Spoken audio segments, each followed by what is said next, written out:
My name is Oliver. I'm 60 years old, and I always believed that family was forever. Until the day my son Richard raised his hand against me, not once or twice, but 15 times. Each blow was accompanied by the laughter of his wife, Carla. What they didn't imagine was that the house where they humiliated me was still in my name, and that my revenge would be served not with shouts, but with the icy silence of legal documents. But before we continue, check if you're already subscribed to the channel and write in the comments where you're watching this video from. We love knowing how far our stories are reaching. I can still feel the sting of that night, as if it were yesterday. It was an ordinary Sunday, one of those where families gather for dinner. I'd prepared the lasagna that Richard had loved since he was a child, the one with extra white sauce that he always requested for his birthday, as if time hadn't passed. I still saw him as my little boy, despite his 38 years and the increasingly harsh expression he'd acquired lately. Carla arrived first, with her strong perfume that always gave me a headache. She smiled that smile that never reached her eyes and placed a bottle of cheap wine on the table. "For my dear father-in-law," she said, knowing full well that I didn't drink because of my blood pressure medication. I thanked her anyway, as I always did, to keep the peace. Richard arrived half an hour later, already agitated. I could tell by the way he tossed his keys on the table and the brusque way he greeted me. Something at work must have gone wrong, I thought. I didn't ask. I already knew his fits of rage when things didn't go his way. We sat down at the table, and I served the food in silence. That's when I mentioned, without thinking much, that the kitchen faucet was dripping and needed repair. "The faucet in my house, you mean?" he replied, emphasizing the word as if he needed to remind me that I lived there out of his kindness. But the truth was different. The house had been bought with the money from selling the apartment where I'd lived for 30 years after my wife passed away. At the time, Richard said it would be better to put everything in his name for tax reasons. Since I trusted him, I signed the transfer, but I kept the original deed in my name. "It's just a faucet, son," I responded softly. That's when he slammed the table, making the silverware jump. "You think you're so clever, don't you? You think you can tell me what to do in my own house?" Carla smiled discreetly behind her napkin, her eyes gleaming with that morbid satisfaction she always showed when there was tension between Richard and me. "You forget that I took you in when no one else wanted you," he continued, standing up. "You forget that you could be in a nursing home right now." I stayed silent, my eyes fixed on my still full plate. The lasagna I'd prepared with so much care now seemed like a tasteless mass, heavy as the air around us. "Look at me when I'm talking to you," he shouted, grabbing my chin roughly to lift my face. That's when it happened. The first blow came as a shock, not so much from the pain, but from the surprise. Never in his entire life had my son raised a hand against me. I felt my cheek burn as tears welled up in my eyes. Carla gasped theatrically, covering her mouth with her hand, but her eyes were smiling. She was enjoying the show. "Richard, please," I whispered. The second blow was harder, then came the third and fourth. I lost count after the 10th. My ears were ringing and my entire face burned. I didn't scream, I didn't beg. I remained seated straight as a board while my own son unleashed his rage on me. When he finally stopped, he was panting. I looked at him without recognizing the man in front of me. Where was the child who held my hand to cross the street? Where was the teenager who brought me a tie he'd saved up for on Father's Day? "This is so you learn to respect who's in charge here," he said, straightening his shirt as if he'd just closed an important deal. Carla was smiling openly now, not even bothering to hide it. I stood up in silence, leaving my plate untouched, and walked slowly to my room at the back of the house. I closed the door, sat on the edge of the bed, and finally let the tears fall. But they weren't tears of pain or fear. They were tears of a decision crystallizing in my heart like ice on a winter night. While touching my swollen face, I remembered the drawer in the dresser where I kept the original deed to the house, the document that proved legally that place was still mine. Richard had convinced me to transfer the property to his name, but we never completed the legal process. He only had a private contract with no real legal value. That night, while I heard their laughter in the living room as if nothing had happened, I took the deed from the drawer and put it in a folder. In the morning, when they left for work, I'd visit my old friend George, a retired lawyer who still had contacts in the legal field. I lay down fully dressed, unable to sleep well. The hours dragged on as I planned every step of what I'd do. It wouldn't be a noisy or violent revenge. It would be silent and final, like the ice that now occupied the place where paternal love once existed. When the sun rose, I heard Richard's footsteps in the hallway, then the sound of the shower, and finally the front door slamming shut. Carla left right after, the sound of her heels echoing through the empty house. I waited another half hour to make sure they wouldn't come back for something forgotten. I put the folder with the documents in my bag, slipped on my warmest coat, the one Richard called an old rag, and went out the back door. The day was cloudy and cold, as if the weather conspired with my mood. I walked 3 blocks to George's house in Westwood. He opened the door still in his pajamas, but his expression changed when he saw my swollen face. "Oliver, my God, what happened to you?" "I need your help, George," I said simply, stepping in as he made way. "I need to sell a house." George served me coffee while examining the documents I'd brought. His eyes went from the paper to my swollen face, connecting the dots without me needing to explain everything in detail. He was a smart man and had known my late wife. "The deed is in your name," he confirmed, adjusting his glasses. "Richard never registered the transfer with a notary.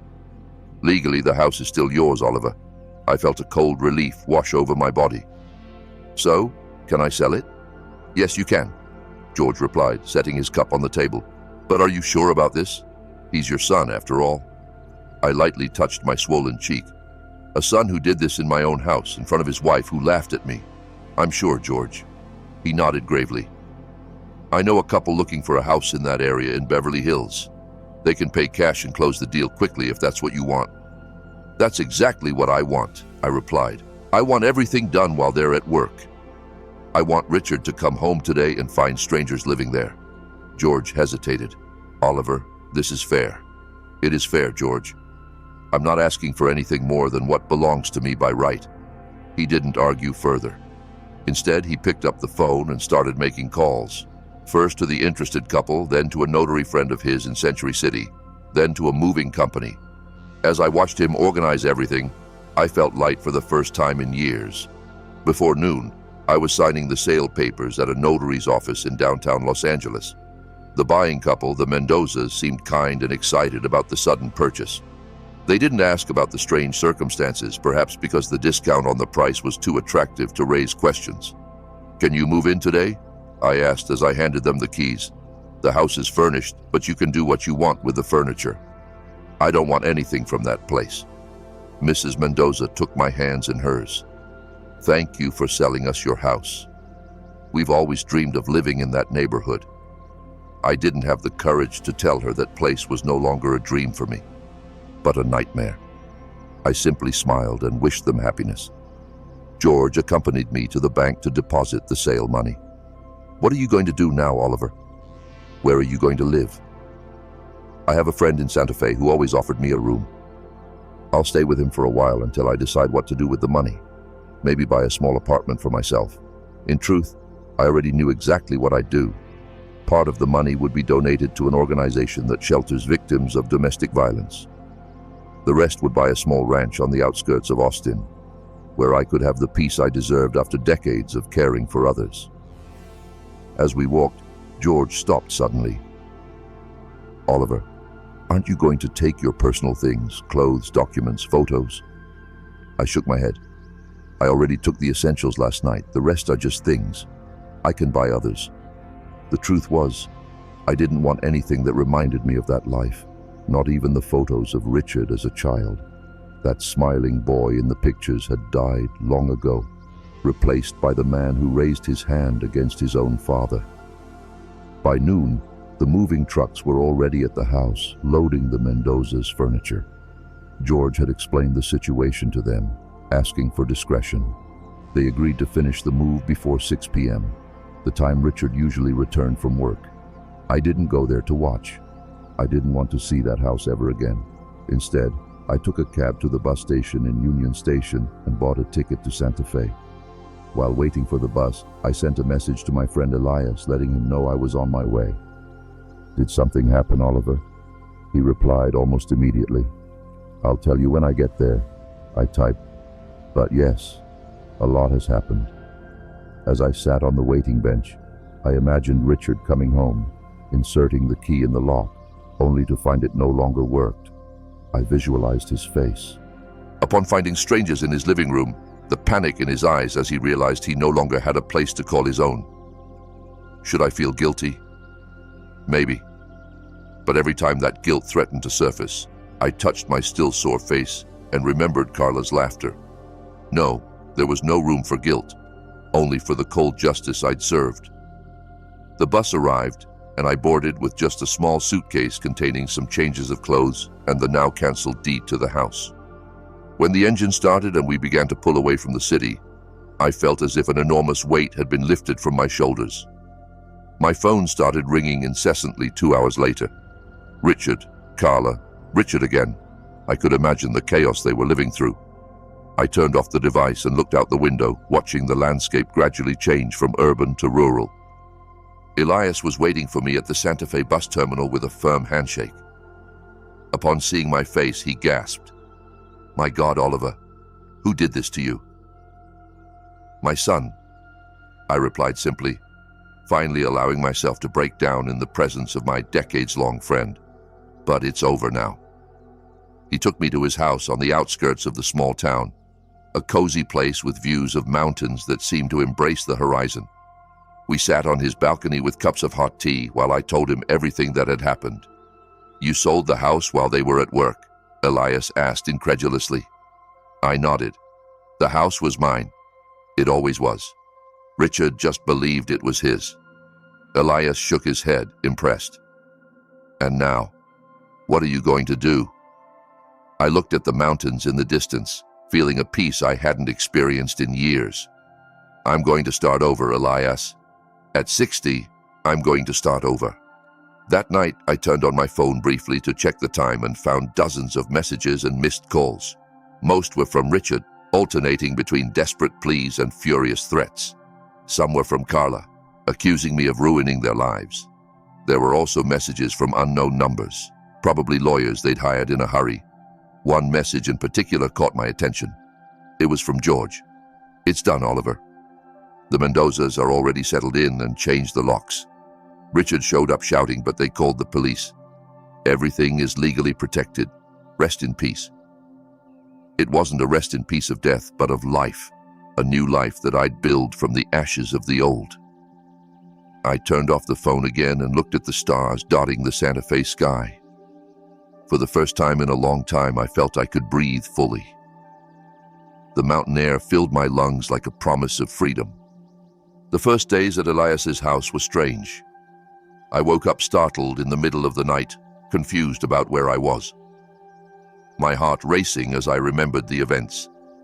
Sometimes I touched my face instinctively, as if I could still feel the mark of Richard's blows. The swelling had gone down, but the memory remained vivid, like an open wound. Elias noticed my unease.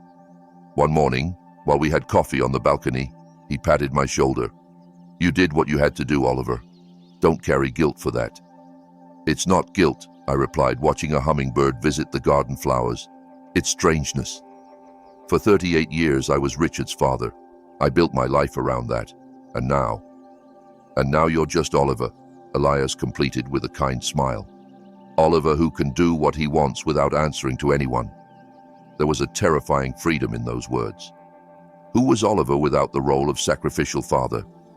Who was I besides the man who dedicated his life to an ungrateful son? In the second week, I decided to turn on the phone to check my bank account. The money from the house sale was already available, a considerable amount that would give me comfort for the coming years. There were more messages from Richard, but the tone had changed. Now he was begging. He said it had been a mistake, that he was sorry, that Carla had left him.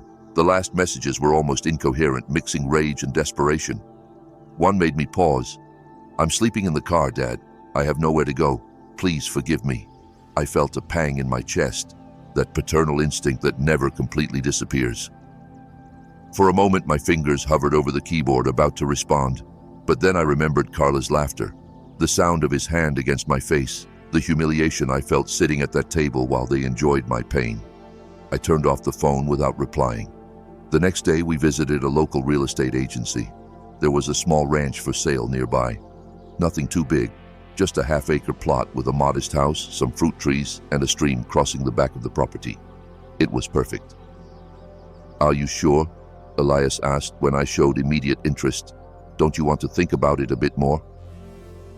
"I've been thinking about this for years without knowing it," I replied with a certainty that surprised me. "I've always wanted a place like this, just mine, where I could plant my own vegetables and wake up to birdsong." We made the offer that same day. The owner, an elderly man moving to live with his daughter in the city, accepted promptly. In a week, I'd be the owner of my own piece of land on the outskirts of Austin. While waiting for the paperwork to finalize, I started buying the basics for my new life: simple clothes, some kitchen utensils, seeds to plant. Elias accompanied me on the shopping trips, his enthusiasm almost as great as mine. "You look different," he commented while we chose gardening tools. "More alive." It was true. The hunched, silent man who'd lived in Richard's house, always trying to take up as little space as possible, was disappearing. In his place emerged someone I'd forgotten existed. Oliver, who made plans, who smiled without fear, who chose for himself. 2 days before moving to the ranch, a strange car pulled up in front of Elias's house. My heart froze when I saw Richard get out of the vehicle. He was disheveled, with an unkempt beard and deep dark circles. He looked like he'd aged years in just weeks. "How did he find us?" I whispered to Elias, who was by my side at the window. "He must have called all your friends until he figured it out," he replied, squeezing my arm in solidarity. "Do you want me to send him away?"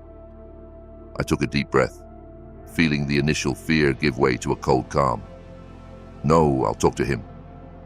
Elias looked at me surprised. "Are you sure?" "After what he did, precisely because of that," I replied. "I need to close this chapter once and for all."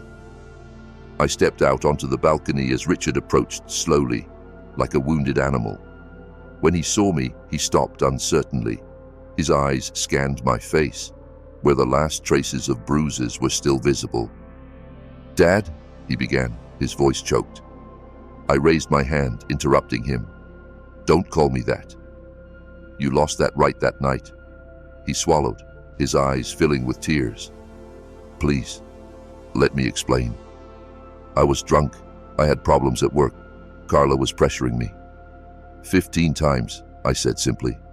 "You hit me 15 times while your wife laughed? There's no explanation for that, Richard." He fell to his knees on the stone path, sobbing. "Now I've lost everything, Dad. Carla left me. I'm sleeping in the car. My friends aren't answering my calls. No one wants to help me." I watched him there, broken down. The son I'd raised, whom I'd cradled in my arms when he had a fever, for whom I'd built model cars, whom I'd taught to ride a bike, now reduced to a shattered man, begging not for forgiveness, but for convenience. "What do you want, Richard?" I asked, my voice softer now, but no less firm. "I want to come back," he sobbed. "I want my life back. Please tell the new owners it was a mistake, that you couldn't sell the house." And there it was. It wasn't true remorse, it was just desperation to regain the lost comfort. Not once did he mention my pain, my humiliation. It all boiled down to what he'd lost. "I can't do that," I replied calmly, "and even if I could, I wouldn't. The house is gone, Richard. Your old life is gone." He lifted his tear-contorted face. "What am I going to do? Where am I going to live? You're 38 years old, with a job and your health. You're going to do what many do. Start over, rent a small place, save, rebuild." "Alone?" he asked, his voice almost childlike. "Yes, alone, just like I'm doing at 60. Richard stood up slowly, wiping his face with his shirt sleeve. Something changed in his expression, the plea giving way to contained rage. "You have no heart. A real father would never do this to his own son." That might have hurt me weeks ago, but now it only confirmed I'd made the right decision. A real son would never do what you did. Goodbye, Richard. I turned to go inside, but his words stopped me. This isn't over. I'm going to sue you. I'll prove you were ill when you signed those papers. I'll get back what's mine. I looked over my shoulder, feeling only deep sadness. The house was never yours, Richard. That was your mistake from the beginning. I went in and closed the door, hearing his shouts turn into increasingly desperate threats. Elias patted my back in silence as we listened to the car drive off with a screech of tires on the asphalt. "Are you okay?" he asked after a while. Surprisingly, I was. The encounter I'd feared so much had happened, and instead of breaking me, it had confirmed my strength. Richard wasn't sorry for what he'd done. He was just desperate for what he'd lost. "I'm better than I imagined," I replied honestly. That night, I got a call from George. "Oliver, Richard came looking for me. He's threatening to file a lawsuit." "He has no case, right?" I asked, feeling a slight tremor of worry. "Absolutely none," George assured me. "The house was legally in your name. You were in full possession of your mental faculties when you sold it, and we have witnesses to the assault if needed." He's bluffing out of desperation. "Thank you, George, for everything. Just be careful, Oliver. Desperate people can do unpredictable things." After the call, I sat thinking about George's words. Richard was hurt and humiliated, a dangerous combination for someone who'd already shown a capacity for violence. But I wouldn't live in fear anymore. The move to the ranch happened on a sunny Thursday morning. The place was even more beautiful than I remembered. The small but cozy house, the gently sloping land descending to the stream, the fruit trees laden with blossoms promising abundance in the coming months. Elias insisted on spending the first few days with me, helping organize the few pieces of furniture I'd bought and planting the first seeds in the makeshift garden. At night, we sat on the balcony in newly acquired rocking chairs, drinking chamomile tea and watching fireflies dance among the trees. "It's strange," I commented on the third night. "I spent so much of my life caring for others that now I almost feel guilty for only caring for myself." Elias smiled. "You deserve it, Oliver. You always have." The day Elias returned home, I felt a knot in my chest. Was I really ready to live alone, far from everything and everyone? The ranch was 20 minutes by car from the nearest town, and I still didn't have my own vehicle. "I'll be a phone call away," Elias assured me as he said goodbye, "and I'll visit whenever I can. Plus, you'll meet the neighbors soon. They're good people out here in the Austin countryside." When his car disappeared down the dirt road, I sat on the balcony and surveyed my little kingdom. The solitude I feared didn't come. Instead, I felt a deep peace, as if I'd finally found my place in the world. In the following weeks, I established a simple routine. I woke at dawn, made strong coffee, and tended the garden before the day's heat intensified. The first seedlings were already sprouting: lettuce, carrots, tomatoes, aromatic herbs. Watching those little lives grow under my care brought me a satisfaction I'd never experienced before. Afterward, I spent a few hours exploring the land, discovering its secrets. I found an old mango tree hidden among others, a small stone bench near the stream that the previous owner must have built, and even a hummingbird nest in a flowering bush near the kitchen window. In the afternoons, I read the books I'd always wanted to but never had time for: novels, biographies, books on gardening and cooking. Or I simply sat on the balcony with my notebook, writing thoughts, memories, plans for the future. It was like rediscovering a version of myself that had been silenced for decades.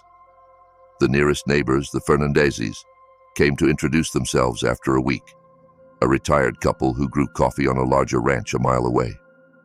They brought homemade bread and jabuticaba jam, a Brazilian fruit, keeping the name as a welcome gift. "If you need anything, just holler," Mr. Fernandez said with a kind smile. "Out here in the country, we look out for each other." His wife invited me to a Sunday lunch where I met other neighbors from the area, simple, genuine people who welcomed me without asking about my past. It was refreshing to be just Mr. Oliver from the new ranch instead of Richard's dad or the man who was assaulted by his son. One afternoon, while gathering some herbs for dinner, I heard the sound of a car approaching. My heart raced instantly. It must be Richard. He'd found my address. I dropped the herb basket and ran inside the house, peeking nervously through the window. It was just the mailman delivering a package Elias had sent, flower seeds we couldn't find in the area. I breathed a sigh of relief, but I realized the fear was still there, hidden beneath the surface of my new life. That night, sitting on the balcony with a cup of tea, I reflected on that fear. I'd rebuilt my life, found peace, and even a new community that embraced me. But I still jumped at the sound of an unfamiliar car. Richard still had that power over me. I decided I wouldn't allow it. The next morning, I called George. "I need to know how he's doing," I said bluntly, not out of paternal concern, but for my own peace of mind. George was silent for a moment. He dropped the lawsuit. He consulted some lawyers, and they all said the same thing: no case. From what I know, he rented a small apartment in a suburb of San Antonio and is trying to get his life together. And Carla went back to her parents in Phoenix, from what I heard. Seems the marriage was already hanging by a thread before this incident. The loss of the house was just the final push. I absorbed that information in silence. Richard was moving on, rebuilding his life as I'd told him he would. For some reason, this brought me relief. Not because I cared about his well-being, but because it meant he had less reason to try to find me. "Thank you, George. That's what I needed to know." "Oliver," he said before I hung up, "are you happy there?" The question caught me off guard. Happy. A word I hadn't used in so long I'd almost forgotten its meaning. "I'm at peace," I replied finally. "And for me, I think that's happiness." As the months passed, my little ranch flourished. The garden was producing enough vegetables not just for my consumption, but to trade with neighbors for other items: fresh eggs, homemade bread, milk. The fruit trees began bearing their first fruits, and I learned to make jams and compotes with Mrs. Fernandez. I bought some chickens for fresh eggs and a dog, a caramel-colored mutt that showed up on the road one day and decided my yard would be his new home. I named him Popcorn because he jumped with joy when he saw me coming with his food. One morning I received an unexpected visit.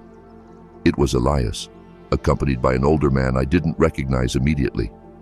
"Oliver, this is Matthew," Elias introduced. "He runs the shelter for victims of domestic violence in Austin." Only then did I remember. I'd donated a considerable portion of the house sale money to that organization without revealing my identity. Matthew shook my hand firmly. "I came personally to thank you. Your donation allowed us to repair the leaking roof and buy new beds for the children." A lump formed in my throat. "You don't have to thank me. I just hope it helps other victims find the strength I took so long to find."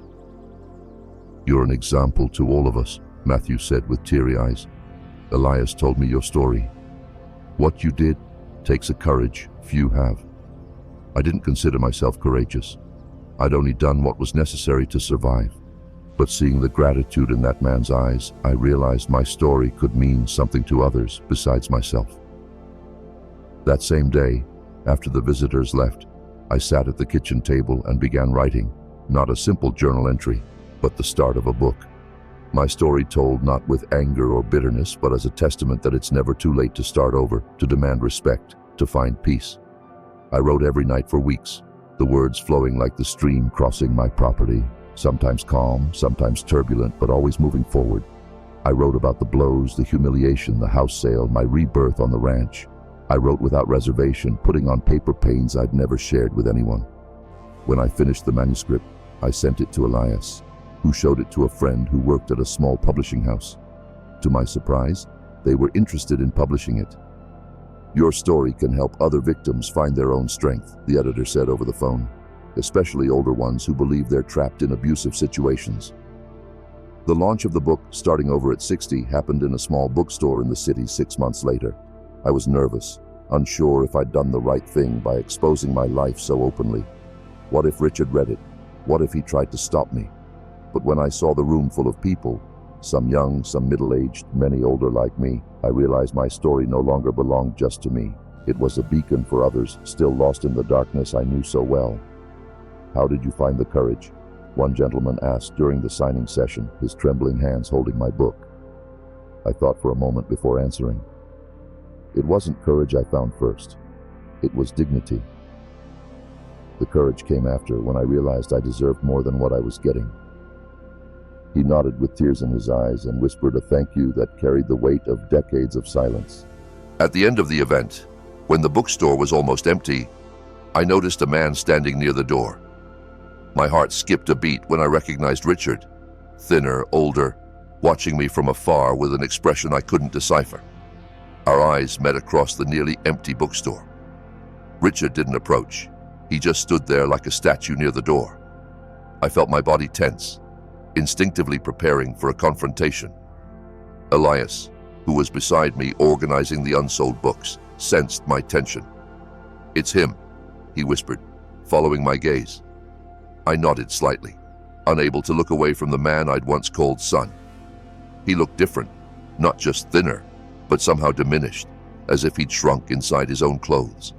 The air of arrogance that always accompanied him was gone. "Do you want me to ask him to leave?" Elias offered, his tone protective. "No," I replied, surprised by my own calm. "It's okay." I stood up and walked slowly toward him, feeling strangely powerful in my new suit, a gift I'd bought for myself with the book's first advance. Richard remained still, his eyes registering each of my steps, as if seeing a ghost. I stopped a few feet away, keeping a safe distance, not out of fear, I realized, but by choice, out of respect for my own boundaries. "Hello, Richard," I said simply. He swallowed, his eyes scanning my face, my posture, as if trying to reconcile the confident man before him with the submissive father he knew. "You look different," he commented finally, his voice low and uncertain. "I am," I confirmed. There was no need to explain more. He was holding a copy of my book, I noticed, the edges already slightly worn, as if it had been read several times. "I came to give you this," he said, extending a white envelope. "It's not much, but it's what I can afford now." I looked at the envelope without taking it. "What is this?" "Money," he replied, still holding it out. "I've started saving after reading your book, a little each month to repay you for the house." The surprise left me momentarily speechless. Of all the things I'd imagined Richard might want, that had never crossed my mind. "I don't need your money," I replied finally. "I know," he said, lowering his hand with the envelope. "But I need to pay you. Please." There was something in his voice, not manipulation or self-pity, but a genuine need. I realized it wasn't about the money itself. It was about acknowledgement, about taking responsibility. "What do you really want, Richard?" I asked directly. He looked at the ground for a moment, then back at me, his eyes surprisingly clear. "I want to say I read your book 3 times. I want to say you were right to do what you did. I want to say I'm sorry, not for losing the house, but for what I did to you, for the blows, for the humiliation." He paused, taking a deep breath. "And I want to say I understand if you never forgive me." I hadn't prepared for this. I'd imagined Richard furious, threatening, perhaps even vengeful, or pathetically begging for financial help, but not this. This sober, reflective version that seemed to have truly grasped the weight of his actions. "Where are you living now?" I asked, changing the subject while processing his words. "I rented a small apartment near work," he replied. "Nothing special, but it's what I can afford here in San Antonio." "And Carla?" A sad smile appeared on his face. "She left when she realized there was no big house or comfortable bank account anymore. It was the best thing that could have happened, really." We stood in silence for a moment. Elias kept his distance, but I could feel his watchful gaze, ready to intervene if needed. "Your book," Richard continued, lifting the copy slightly.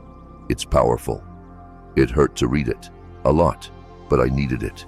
I'd never seen things from your side before." "Most abusers don't," I replied, surprised by the analytical coldness in my voice. It wasn't cruelty, just a statement. "I know I don't deserve anything from you," he said, his voice cracking. "I just wanted you to know I'm trying to be a better person. I'm attending a group for men with a history of violence. I'm learning." I looked at him, really looked beyond the familiar figure of my son, beyond the good and bad memories. I saw just a middle-aged man trying to rebuild from the rubble of his own mistakes, not so different from what I'd done myself. "I'm glad you're seeking help," I said sincerely. "It's the first step." He nodded, still holding the envelope. "I still want you to take this, not for you, but for me. I need to start repairing what I did in some way." I thought for a moment and had an idea. There's a shelter for victims of domestic violence in the city. It's called Renewal House. Make your donation there. His eyes widened slightly in understanding. That's Where you donated part of the house money, right? It's in the book. I nodded. They need it more than I do. He pocketed the envelope, accepting my suggestion. I'll do that tomorrow. Another silence, less tense this time. Your ranch sounds like a nice place, he commented, referring to the descriptions in the book. You seem happy there. I am, I confirmed. I found my place. I'd like, he began hesitantly. No, forget it. What? Nothing. I have no right to ask for anything. I understood what he meant even without him finishing the sentence. He wanted to visit, see where I lived, maybe try to rebuild some kind of relationship, but he was right. It was too soon. Maybe it always would be. I need to go, he said finally, sensing my silence. I just wanted to see you and tell you this in person. Your book is going to help a lot of people. You're stronger than I ever imagined. It was the most sincere thing Richard had ever said to me in his adult life. Not manipulation or flattery to get something in return. Just a simple truth offered without expectations. Thank you for coming, I replied, surprising us both. And good luck with your recovery. He nodded, a nearly imperceptible movement, and then turned to leave. At the door, he paused and looked back one last time. Dad, Oliver, I'm really sorry. And then he was gone, leaving only the soft tinkling of the bookstore door behind him. Elias approached immediately. Are you okay? What did he want? I took a deep breath, feeling a strange mix of emotions I couldn't name. It wasn't forgiveness. It was too soon for that. It wasn't reconciliation. Some bridges once burned can't be rebuilt. It was something more subtle, more complex. He wanted to acknowledge what he did, I replied finally. And I think he also needed to see that I'm okay. And are you? Elias asked, searching my face for signs of distress. I thought about my current life, the peaceful ranch with the murmuring stream, the chickens scratching happily in the yard, popcorn greeting me every morning with boundless enthusiasm, the shared meals with neighbors, the quiet nights writing by lamplight. I'm better than I've ever been, I replied honestly. That night, back at the ranch, I sat on the balcony with a cup of tea and watched the stars. Popcorn slept at my feet, snoring softly.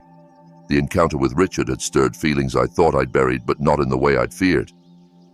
I realized I didn't hate my son, nor did I love him as before. That love had been burned away along with my dignity on that fateful night. What I felt was something closer to distant compassion, the kind you have for a stranger trying to fix his life after a big mistake. I took my notebook and began writing. Not for a new book, but for myself. I wrote about the encounter, the words exchanged, the diminished man Richard had become. I wrote about the strange sense of closure that conversation had brought. When I finished, I closed the notebook and breathed in the pure night air. The scent of jasmine blooming near the balcony filled my lungs. I was at peace, not because of Richard's remorse, but in spite of it. My happiness no longer depended on his approval, his love, or his recognition. It was entirely mine. Spring arrived at the ranch with an explosion of colors and scents. The jabuticaba tree near the house filled with shiny black fruits. The orange trees bloomed with fragrant white flowers, and the garden thrived with lush vegetables. I woke every day to birdsong and fell asleep to the croaking of frogs by the stream. My book had gained unexpected traction. I began receiving letters from readers, mostly older people who, like me, endured abuse for years, convinced it was too late to change. Some said my story gave them the courage to leave toxic relationships. Others that they'd confronted adult children who mistreated them. Each letter filled me with an emotion I'd never felt before, a sense of greater purpose that transcended my own journey. One morning, I got a call from Matthew, the shelter director. Oliver, we have a delicate situation here. A 72-year-old gentleman arrived yesterday after fleeing his son, who kept him practically under house arrest. He's very fragile and scared. He read your book and insists on talking to you. I know it's a lot to ask, but I'll come, I replied, without hesitation. I hitched a ride with Mr. Fernandez, who was heading to town that afternoon. The shelter was in an old renovated house with a welcoming garden at the entrance. Matthew greeted me at the door with a handshake. "He's in the back room," he explained as he led me through the hallways. "His name is Edward. He was a teacher before retiring. His son took total control of his pension and isolated him from all his friends. He escaped when he went to work." We stopped in front of a simple door painted soft yellow. Matthew knocked lightly. "Mr. Edward, Oliver is here to see you." I entered the modest but comfortable room alone. Seated in an armchair near the window was a small, fragile gentleman with white hair neatly combed. His bony hands held my book, the pages visibly worn from repeated readings. When he saw me, his eyes lit up. "Is it really you, the author?" I smiled, sitting in the chair beside him. "It's me. Matthew said you wanted to meet me." He took my hands with surprising strength. "Your book saved my life, you know. I read it in secret when Augustus left." Each page gave me a little more courage. My eyes moistened as he told his story, the small abuses that escalated over the years, how his son controlled every aspect of his life from the clothes he wore to what he ate, the growing isolation, the constant fear. "When I read about how you sold the house and rebuilt your life, I thought, if he could at 60, I can at 72, Edward said, his eyes shining with newfound determination. "Yesterday, I finally had the courage. I took just my documents and a change of clothes. I walked 4 blocks until I found a cab. The driver brought me straight here." "You were very brave," I said sincerely. He shook his head. "Not as much as you. I just fled. You confronted. You made him pay for what he did." "Each of us finds our own path to freedom," I replied. "The important thing is taking the first step." We spent the afternoon talking. Edward had been a literature teacher for 40 years before his son convinced him to sell his house and live with him after his wife's death. What started as seemingly normal cohabitation soon turned into absolute control. "The money from selling my house disappeared," he recounted. "Augustus said he was investing it for me, but I never saw a penny. When I started questioning, he got aggressive. First it was just yelling, then shoving, until one day he locked me in the room for calling an old work colleague." It was a story I knew all too well, not just from my own experience, but from the dozens of letters I'd received since the book's publication. The pattern was always the same: isolation, financial control, intimidation, violence. "What are you going to do now?" I asked. A determined smile appeared on his wrinkled face. "I'm going to sue Augustus to get my money back." Matthew already connected me with a pro bono lawyer who works for the shelter. And after that, well, I've always wanted to live near the sea, maybe in Florida. Before leaving, I promised to visit him again and stay in touch. I gave him my phone number and the ranch address, saying he'd be welcome whenever he was ready for a visit. "You gave me more than a book," he said as we parted. "You gave me a future." Back at the ranch, riding in Mr. Fernandez's car, I sat in silence, reflecting on the encounter. I'd entered Edward's life through the pages of a book, and somehow that had changed the course of his existence. It was a responsibility I'd never imagined. "Everything okay, Mr. Oliver?" Mr. Fernandez asked, noticing my silence. "Yes," I replied, looking out the window at the approaching mountains, signaling the proximity of home, just thinking about how life turns. Visits to the shelter became regular. Once a month, I went to Austin to talk with the victims seeking refuge there, not just Edward, but others arriving with equally painful stories. I didn't consider myself a counselor or therapist, just someone who could say, "I understand," and truly mean it. Over time, Matthew suggested I formalize those visits as a support group. "The victims open up to you in a different way," he explained. "You represent a real possibility of starting over, especially for the older ones." That's how Starting Together was born, a group that met bi-weekly at the shelter. There, people of all ages shared their stories, fears, and small victories. I just moderated, offering my own experience when it seemed helpful. In one of those meetings, a young man in his 20s raised a question that caught me off guard. "Mr. Oliver, did you forgive your son?" The room fell silent. It was a question everyone wanted to ask, but no one had the courage.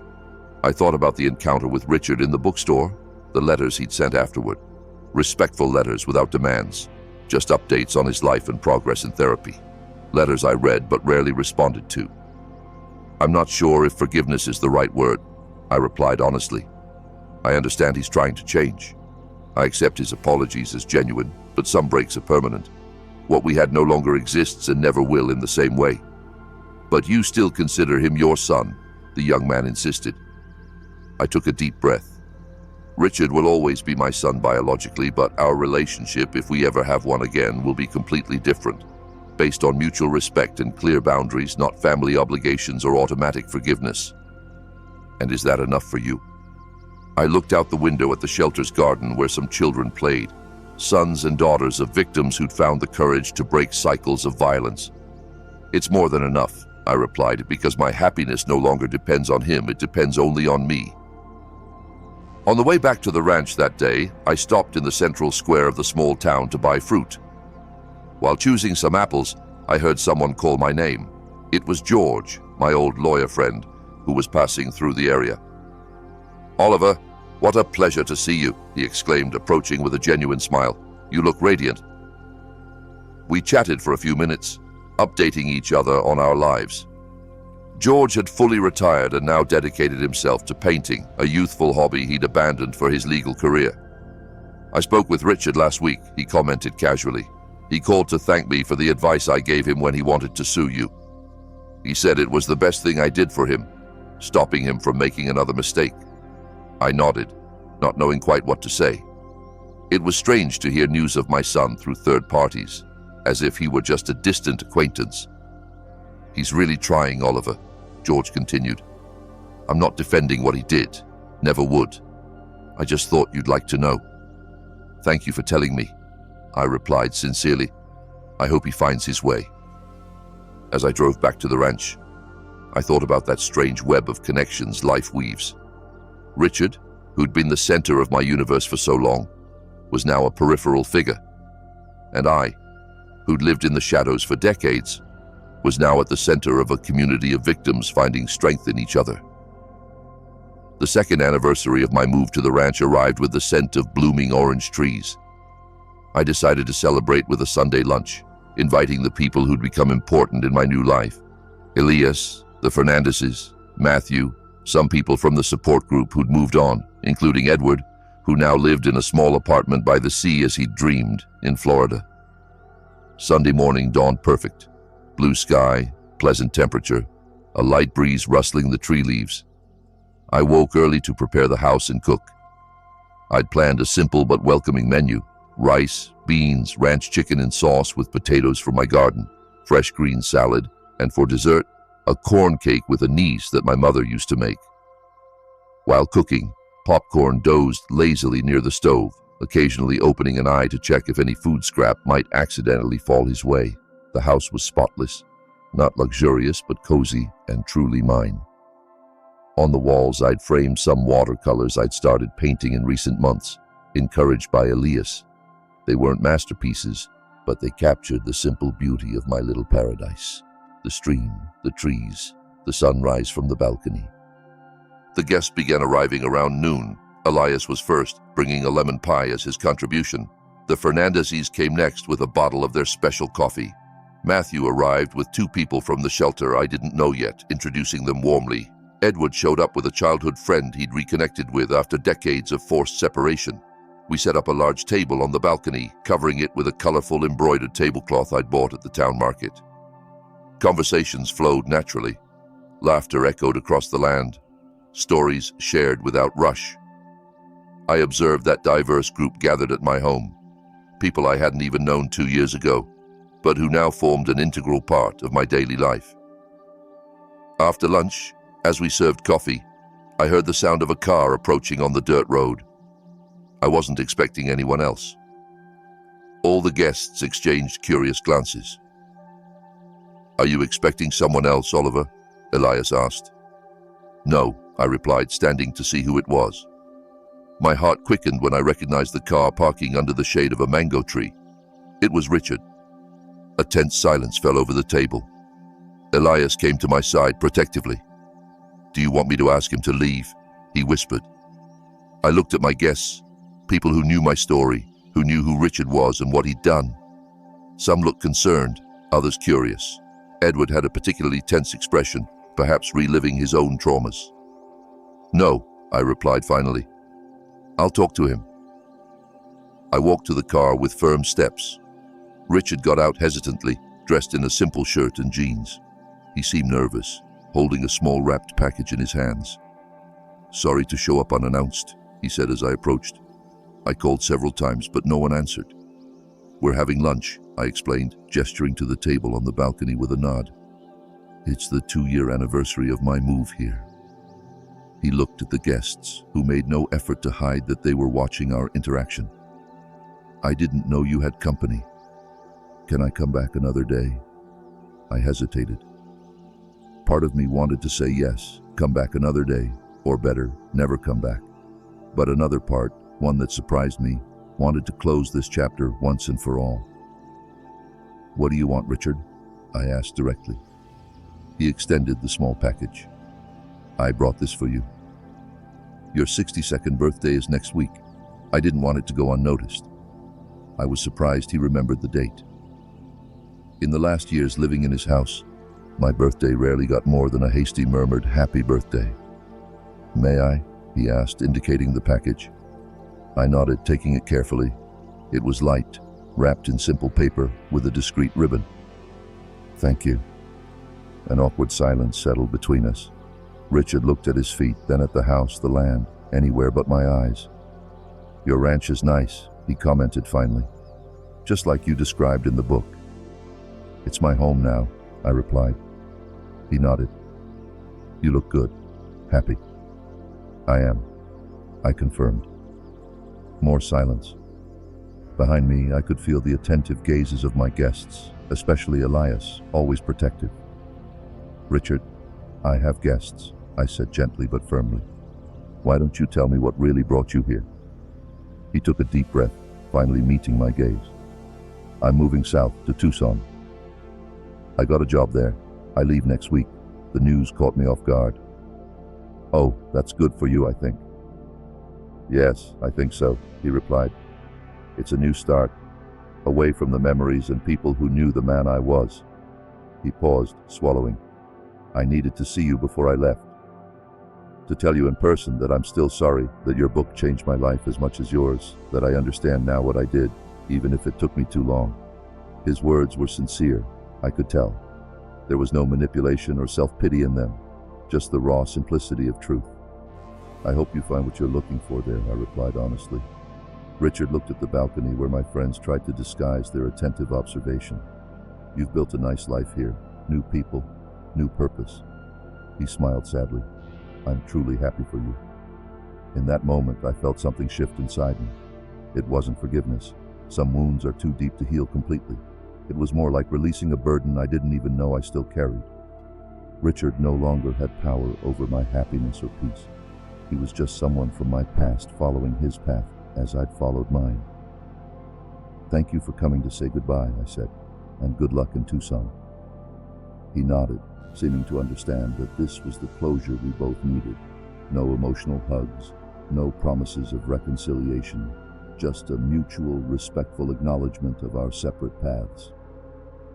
"Goodbye, Oliver," he said, using my name instead of Dad, a small gesture showing understanding of the new boundaries.